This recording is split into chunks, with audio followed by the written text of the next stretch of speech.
बोले गोवर्धन महाराज की जय। दिवाली के दूसरे दिन सुबह अन्नकूट की रसोई बनाई जाती है।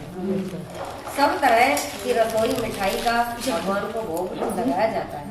ब्राह्मण को जिमाए और अन्नकूट का प्रसाद सबको बांटकर खुद भी ले। सुबह नहा धोकर पहले गोवर्धन की पूजा करें। गोवर्धन गोबर से बनाए। गोवर्धन पर जल, रोड़ी, मोड़ी, चावल, फूल, दही तेल में भिगोकर रुई तेल का दिया जलाए। मूंग की, इसमें तो तेल का लगा रखा है। मूंग की दाल, चीनी, 4 गुड़ की सुहाली, दक्षिणा, सफेद कपड़ा चढ़ाए और गोवर्धन के सिर पर झरना रख दे। पूजा करने के बाद वापस अपने घर में रख ले और 4 फेरी दे। गोवर्धन का गीत गाए, 4 बधावे गाए। पूजा का चढ़ावा मिश्रानी को दे। एक दिन भगवान कृष्ण ने देखा कि पूरे ब्रज में तरह तरह के मिष्टान तथा पकवान बनाए जा रहे हैं। पूछने पर ज्ञात हुआ कि यह सब वक्रासुर सहारक मेघ देवता देवराज इंद्र की पूजा के लिए तैयारी हो रही है। इंद्र की प्रसन्नता से ही वर्षा होगी, गायों को चारा मिलेगा तथा जीविका पुराजन की समस्या हल होगी। यह सुनकर भगवान श्री कृष्ण ने इंद्र की निंदा करते हुए कहा कि उस देवता की पूजा करनी चाहिए जो प्रत्यक्ष आकर पूजन सामग्री स्वीकार करे। गोपों ने यह वचन सुनकर कहा कि कोटि कोटि देवताओं के राजा की इस तरह से आपको निंदा नहीं करनी चाहिए। कृष्ण ने कहा, इंद्र में क्या शक्ति है जो पानी बरसाकर हमारी सहायता करेगा। उससे तो शक्तिशाली तथा सुंदर यह गोवर्धन पर्वत है जो वर्षा का मूल कारण है। इसकी हमें पूजा करनी चाहिए। भगवान श्री कृष्ण के माया जाल में फंसकर सभी ब्रजवासियों ने चारों ओर धूम मचा।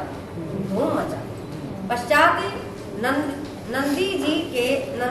नंद जी ने ग्वाल गोपालों को सहित एक सभा में कृष्ण से पूछा कि इंद्र की पूजा से तो दुर्शिक्ष उत्पीड़न समाप्त होता है, दुख दूर होता है। चौमासे से के सुंदर दिन आएंगे, चौमासा का सा सुंदर दिन आएंगे, मगर गोवर्धन पूजा से क्या लाभ होगा। उत्तर में श्री कृष्ण ने गोवर्धन की भूरी प्रशंसा की तथा उसे गोपियों की आजीविका का एकमात्र सहारा सिद्ध किया। भगवान की बात सुनकर समस्त ब्रजमंडल बहुत प्रभावित हुआ तथा अपने अपने घर से लाकर सुमधुर मिष्ठान पकवानों सहित पर्वत राई में कृष्ण द्वारा बताई विधि से गोवर्धन की पूजा की। भगवान की कृपा से ब्रजवासियों द्वारा अर्पित समस्त पूजन सामग्री को गिरिराज ने स्वीकार करते हुए खूब आशीर्वाद दिया। सभी जन अपना पूजन सफल समझकर प्रसन्न हो रहे थे। तभी नारद इंद्र महा उत्सव देखने की इच्छा से ब्रज आ गए। पूछने पर ब्रज नागरिकों ने कहा कि श्री कृष्ण की आज्ञा से इस वर्ष इंद्र महोत्सव समाप्त कर दिया गया। उसके स्थान पर गोवर्धन पूजा की जा रही। यह सुनते ही नारद उल्टे पांव इंद्रलोक गए तथा खिन्न मुख मुद्रा में बोले देवराज, तुम महलों में सुख की नींद सो रहे हो। उधर ब्रजमंडल में तुम्हारी पूजा समाप्त करके गोवर्धन की पूजा हो रही है। इसमें इंद्र ने अपनी मान हानि समझकर मेघों को आज्ञा दी कि वे गोकुल में जाकर जल प्रलय काल मूसलाधार वर्षा से पूरा गांव तहस नहस कर।